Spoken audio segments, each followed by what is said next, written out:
Welcome to the Leo. ఇక అమరావతి ఆంధ్రుల రాజధానిగా నిలవబోతుంది. ఎప్పటి వరకు ఉన్నటువంటి అనుమానాలు కావచ్చు, భయాలు కావచ్చు, నిన్న రాజ్యసభలో బిల్లు ఆమోదం పొందడంతో పటాపంచలయ్యాయి. మొన్న లోక్సభలో ఆమోదం పొందింది, నిన్న రాజ్యసభలో ఆమోదం పొందింది. ఇక రాష్ట్రపతి ఆమోదంతో అది ఒక దుర్భేద్యమైనటువంటి చట్టంగా మారబోతుంది. ఎప్పటి వరకు ముఖ్యంగా అమరావతి రైతులు త్యాగాలను చేసినటువంటి తమకు ఆ విలువ లేదు, అమరావతి భూములు భవిష్యత్తులో జగన్ లాంటి వ్యక్తులు వస్తే ఏం చేస్తారో, తమ త్యాగాలు ఎక్కడ వృధా అవుతాయో, ఆంధ్రప్రదేశ్ యువత భవిష్యత్తు ఎక్కడ నాశనం అవుతుందనే ఒక భయం ప్రధానంగా అమరావతి రైతుల్లో ఉంది. సో ఆ భయాన్ని తొలగిస్తూ చంద్రబాబు గారు తీసుకున్నటువంటి ఒక నిర్ణయానికి ఈరోజు దేశం మొత్తం కూడా ఆమోదం తెలపటం అనేది చరిత్రలో లిఖించబడే రోజు. రాజకీయాలకు అతీతంగా భారతదేశంలోని అన్ని పార్టీలను ఏకతాటి మీదకు తీసుకొచ్చినటువంటి ఘన చరిత్ర ఖచ్చితంగా చంద్రబాబు గారికి దక్కుతుంది.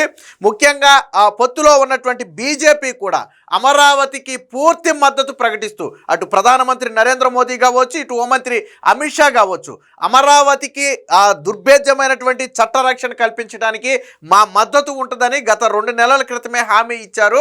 ఖచ్చితంగా హామీని ఫుల్ఫిల్ చేస్తామని కూడా అప్పట్లో చెప్పారు. దీని మీద మనం ఒక వీడియో కూడా చేసుకున్నాం. సో ఇప్పుడు హామీని నెరవేర్చారు అనుకున్నట్టుగానే. ఇక అమరావతి ఆంధ్రప్రదేశ్ రాజధాని. నిన్న మొన్నటి వరకు మీ రాజధాని ఏంటి అంటే జగన్ సీఎంగా ఉన్నప్పుడు అమరావతి అని చెప్పాలా, 3 రాజధానులు అని చెప్పాలా అనేది తెలియనటువంటి పరిస్థితి. దాని మీద అనేక రకమైనటువంటి ట్రోల్స్ వచ్చాయి. పిల్లలు రాజధాని ఏంటి అని అడిగితే పెద్దలు కూడా సమాధానం చెప్పలేనటువంటి పరిస్థితి గతంలో ఉండేది. సో అలాంటి పరిస్థితి నుంచి ఇక అమరావతి ఆంధ్రప్రదేశ్ రాజధానిగా బహుశా నాకు తెలిసి ఏ రాష్ట్రానికి కూడా ఇలాంటి పరిస్థితి రాలా. ఎందుకంటే జగన్మోహన్ రెడ్డి లాంటి ఒక నియంత కావచ్చు, రాక్షస పాలన కావచ్చు, నాకు తెలిసి ఏ రాష్ట్రంలోనూ ఉండదు. రాజకీయ విభేదాలు అన్ని రాష్ట్రాల్లోనూ ఉండుంటాయి, కానీ ఇలా అమరావతి మీద అంటే రాజధాని మీద విషం చిమ్మటం కావచ్చు, లేదా వాళ్ళ స్వార్థ ప్రయోజనాల కోసం రాజధానిని మార్చే ప్రయత్నం కావచ్చు, బహుశా దేశంలో ఎక్కడా జరగలేదు. మన ఆంధ్రప్రదేశ్లో మాత్రమే జరిగింది. కాబట్టి మన ఆంధ్రప్రదేశ్కి సంబంధించి మాత్రమే నేడు ఏదైతే పునర్విభజన చట్టం 2014 ఉందో దానిలో సవరణ చేస్తూ ఆంధ్రప్రదేశ్ రాజధాని అమరావతి అని చెప్పి అందులో పేర్కొన్నారు. అయితే జగన్ మొన్న ఒక మాట అన్నాడు. అసెంబ్లీలో తీర్మానం చేసి చంద్రబాబు మార్చినప్పుడు మళ్ళీ అసెంబ్లీలో తీర్మానం చేసి మేము మార్చలేమన్నాడు. అసెంబ్లీలో తీర్మానంతో అది జరగదు. మళ్ళీ అసెంబ్లీలో తీర్మానం నుంచి మళ్ళీ పార్లమెంటు ఉభయ సభల్లో కూడా అమరావతి రాజధాని కాదు అని చెప్పి ఏదైతే విభజన చట్టంలో ఇప్పుడు మార్పులు చేశారో రాజధాని అని ఆ పదాలను తొలగించాల్సి ఉంటుంది. కానీ జగన్మోహన్ రెడ్డి బ్రతికున్నంత కాలం అది జరిగే పని కాదు. ఎందుకంటే ఈరోజు అమరావతికి దేశం మొత్తం మద్దతు ఇచ్చింది.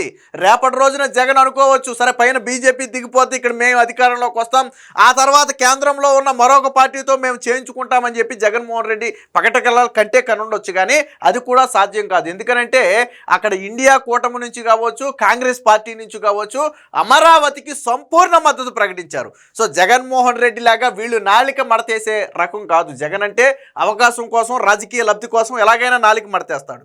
అంటే మరి జగన్మోహన్ రెడ్డికి నాలెడ్జ్ లేదా, రాజా స్క్రిప్ట్ రాసిన వాళ్ళు అలా రాశారో మొన్న నాకైతే తెలియదు. కానీ ఇక జగన్మోహన్ రెడ్డి అమరావతిని ఏమీ చేయలేని పరిస్థితి. మహా అయితే ఏం చేయగలదంటే డెవలప్ చేయకుండా వదిలేయగలడు తప్ప రాజధానిగా అమరావతి కాదు అనే ధైర్యం కానీ దమ్ము కానీ ఇక జగన్మోహన్ రెడ్డికి లేకుండా పోయాయి.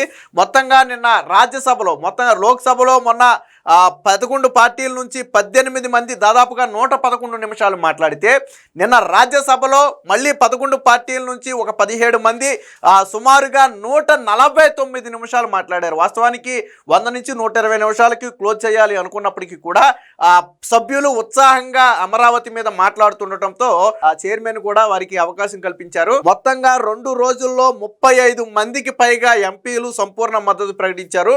అందులో 2 మాత్రమే వ్యతిరేకించారు.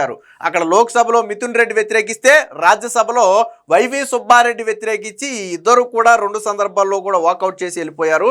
మొత్తం దేశం మొత్తం కూడా బేషరతుగా అమరావతి బిల్లుకి మద్దతు తెలిపింది. నేను మళ్ళీ చెప్తున్నాను, ఈ పార్లమెంట్ ఏర్పడిన తర్వాత ఎటువంటి విభేదాలు లేకుండా అటు బీజేపీ ఇటు కాంగ్రెస్ కలిపి మద్దతు తెలిపినటువంటి ఏకైక బిల్లు నాకు తెలిసి అమరావతి బిల్లు తప్ప మరొక బిల్లు లేదు. సో ఇక రాష్ట్రపతి ఆమోదం అనేది లాంఛనప్రాయమే. సో దాని తర్వాత ఒక దుర్భేద్యమైనటువంటి చట్టంగా అయితే మారబోతుంది. దానికి సంబంధించిన వార్త ఒకటి వచ్చింది, ఒకసారి చూద్దాం. సో ఎప్పుడైతే నిన్న రాజ్యసభలో ఆమోదం పొందిందో వెంటనే అమరావతికి పట్టినటువంటి పీడ విరగరైనట్టేనని చెప్పి ప్రతి ఒక్కరూ కూడా ఇళ్లలో దీపాలు వెలిగించాలి అని చెప్పి పిలుపునైతే ఇచ్చారు. నిన్న ఉప ముఖ్యమంత్రి పవన్ కళ్యాణ్ కావచ్చు, అలాగే మంత్రి నారా లోకేష్ కావచ్చు ఈ దీపాలు వెలిగించే కార్యక్రమానికి పిలుపునిస్తే రాత్రి భారీ ఎత్తున రాష్ట్ర ప్రజలందరూ కూడా పార్టీలకు అతీతంగా, కులాలు మతాలకు అతీతంగా వాళ్ళ ఇళ్లలో దీపాలు వెలిగించి అమరావతికి సంఘీభావం తెలిపారు. సో ఈ విజయాన్ని వాళ్ళ కుటుంబ సభ్యులతో కలిసి పంచుకున్నారు. ఏదైతే మన ఇంట్లో ఒక పండుగ వాతావరణం ఉంటే ఎలాంటి వాతావరణం ఉంటుందో నిన్న అమరావతి రైతుల ఇళ్లలో కూడా అలాంటి పండుగ వాతావరణమే ఉంది. స్వయంగా ముఖ్యమంత్రి చంద్రబాబు గారే ఉద్దండరాయనపాలెం వెళ్ళి అమరావతి రైతులతో కలిసి మాట్లాడటం కావచ్చు, ఏదైతే గతంలో పవిత్ర మట్టి జలాలు ప్రతిష్ఠించినటువంటి ప్లేస్ ఉందో ఆ ప్లేస్కి వెళ్ళి స్వయంగా చంద్రబాబు గారు సాష్టాంగ నమస్కారం చేయటం కావచ్చు. ముఖ్యంగా అమరావతి అనేది దేవతల రాజధాని అని చెప్పి గతంలో చంద్రబాబు గారు చెప్పారు. ఎస్, నిజంగానే అది దేవతల రాజధానే. దేవతల ఆశీస్సులు ఉండబట్టే జగన్మోహన్ రెడ్డి 5 ఏళ్ల పాటు అమరావతిని అంతం చేయాలని విశ్వ ప్రయత్నం చేసిన ఇంచు కూడా కదల్చలేకపోయాడు. ఇక కదిల్చే అవకాశం కూడా లేకుండా ఈరోజు చట్టంగానైతే మార్చడం జరిగింది. సో దీనికి సంబంధించిన వార్త కూడా ఒకసారి చూద్దాం. అమరావతి అఖండ దీప్తి ముజువాని ఓటుతో బిల్లును ఆమోదించిన రాజ్యసభ, రాష్ట్రపతి ఆమోదం పొందిన వెంటనే చట్టరూపం. 149 నిమిషాల పాటు చర్చ, 10 పార్టీల నుంచి మాట్లాడి 16 మంది మద్దతు, వ్యతిరేకించి వాకౌట్ చేసిన వైకాపా. బుధవారం లోక్సభలో 111 నిమిషాల పాటు జరిగిన చర్చలో 11 పార్టీల నుంచి 18 మంది మాట్లాడితే, గురువారం రాజ్యసభలో 149 నిమిషాల పాటు జరిగిన చర్చలో మళ్ళీ 11 పార్టీల నుంచి 17 మంది సభ్యులైతే మాట్లాడారు. మొత్తంగా ఉభయ సభల్లో 260 నిమిషాల పాటు దీని మీద చర్చ జరిగింది. 35 మంది ఎంపీలు దీనికి సంబంధించి మాట్లాడటం జరిగింది. ఒక వైసీపీకి చెందిన 2 ఎంపీలు మినహాయించి మిగిలిన అందరూ కూడా అమరావతిపై తమ అభిమానాన్ని అయితే కనబర్చారు. అమరావతిని పెద్దల సభ ఆశీర్వదించింది. ఆంధ్రప్రదేశ్ రాజధానిగా అమరావతికి చట్టం కల్పించడానికి కేంద్ర హోంశాఖ తీసుకొచ్చిన ఆంధ్రప్రదేశ్ పునర్విభజన బిల్లు 2014 సవరణ బిల్లును రాజ్యసభ ముజువాణి ఓటుతో ఆమోదించింది. భవిష్యత్తులో వచ్చే ఏ ప్రభుత్వాలు దీనిపై పిల్లి మొగ్గలేసి ప్రజా జీవితాలతో ఆడుకోకూడదన్న ఒక బలమైన సందేశాన్ని అయితే పంపించింది. బుధవారం లోక్సభ ఆమోదం పొందిన వెంటనే బిల్లు గురువారం మధ్యాహ్నం హోంశాఖ సహాయ మంత్రి నిత్యానంద్ రాయ్ రాజ్యసభలో ప్రవేశపెట్టారు. రాజ్యసభ చైర్మన్గా ఉన్నటువంటి ఉపరాష్ట్రపతి రాధాకృష్ణన్ చర్చకు అనుమతించారు. తొలుత ఇందుకు 2 గంటలే కేటాయించిన సభ్యుల ఉత్సాహంతో అది 149 నిమిషాల పాటుగా కొనసాగింది. కాంగ్రెసు, భాజపా సహా మొత్తం 11 పార్టీల నుంచి 17 మంది సభ్యులు పాల్గొని తమ అభిప్రాయాలు వ్యక్తం చేశారు. ఒక వైవి సుబ్బారెడ్డి మాత్రం ఆరోపణలు చేసి వాకౌట్ చేస్తున్నామని చెప్పి ప్రకటించారు తప్ప మిగిలిన అందరూ కూడా ముక్త కంఠంతో అమరావతికి అయితే ఆమోదం తెలిపారు. ఇక స్వయంగా అమరావతి రాజ్యసభలో బిల్లు ఆమోదం సందర్భంగా ముందు రోజు రాత్రే నారా లోకేష్ గారు అయితే ఢిల్లీ చేరుకున్నారు. నిన్న ప్రధానమంత్రిని కలిసి కృతజ్ఞతలు తెలపడంతో పాటు అటు హోంమంత్రిని కలిశారు, అలాగే స్పీకర్తో పాటు ఉపరాష్ట్రపతితో పాటు వీరందరినీ కీలక నేతలందరినీ కూడా కలిసి బిల్లుకి మద్దతు తెలిపినందుకు గాను స్వయంగా రాష్ట్రం నుంచి ప్రత్యేకంగా ఆయన వెళ్ళి వారందరికీ కూడా కృతజ్ఞతలు అయితే తెలిపారు. రాజ్యసభలో బిల్లుపై చర్చ జరుగుతున్న సమయంలో స్వయంగా నారా లోకేష్ గారు అదే రాజ్యసభ గ్యాలరీలో కూర్చుని దాన్ని తోటి ఎంపీలతో కలిసి అయితే వీక్షించారు. ఎప్పుడైతే చైర్మన్గా ఉన్నటువంటి రాధాకృష్ణ బిల్లు ఆమోదం పొందినట్టుగా ప్రకటించారో వెనువెంటనే లెగిసి కరతాళ ధ్వనుల మధ్య చప్పట్లు కొట్టి వారందరినీ కూడా అభినందించారు. దానికి సంబంధించి మనం ఇక్కడ వార్తలు కూడా చూడొచ్చు. దీనికి సంబంధించిన మరొక వార్త కూడా వచ్చింది, ఒకసారి చూద్దాం. రాజధాని రాజసం, అమరావతి చట్టబద్ధతకు రాజ్యసభలోనూ ఆమోదం. రాష్ట్ర రాజధాని ఇక చట్టబద్ధం, రాష్ట్రపతి ఆమోదమే తరువాయి. 11 పార్టీల మద్దతు, రామ్మోహన్ నాయుడు సహా 17 మంది ప్రసంగం. ఈ సభలోనూ బిల్లును వ్యతిరేకించిన వైసీపీ రాజ్యాంగంలో రాజధాని ప్రస్తావనే లేదని వాదన, హోదా ప్రస్తావన లేదంటూ వాకౌట్. చర్చ, ఆమోద ప్రక్రియను గ్యాలరీ నుంచి వీక్షించిన నారా లోకేష్ ఇక అమరావతిని ఎవరూ తాకలేరు, రాజధాని పనులు పూర్తి చేస్తాం, ప్రధాని చేతుల మీదుగానే ప్రారంభిస్తాం. యావత్ దేశం ఆంధ్రులకు అండగా నిలబడింది, ఇందుకు రాష్ట్ర ప్రజలంతా గర్వపడాలి. 5 ఏళ్లలో జగన్ ఒక్క ఇల్లు కట్టలేదు, ఆయన రాజధానిని నిర్మిస్తారా? ప్లాన్ బి, సి, డి అంటే ఎవరు నమ్ముతారు? అమరావతి తొలి దశ 2 ఏళ్లలో పూర్తి.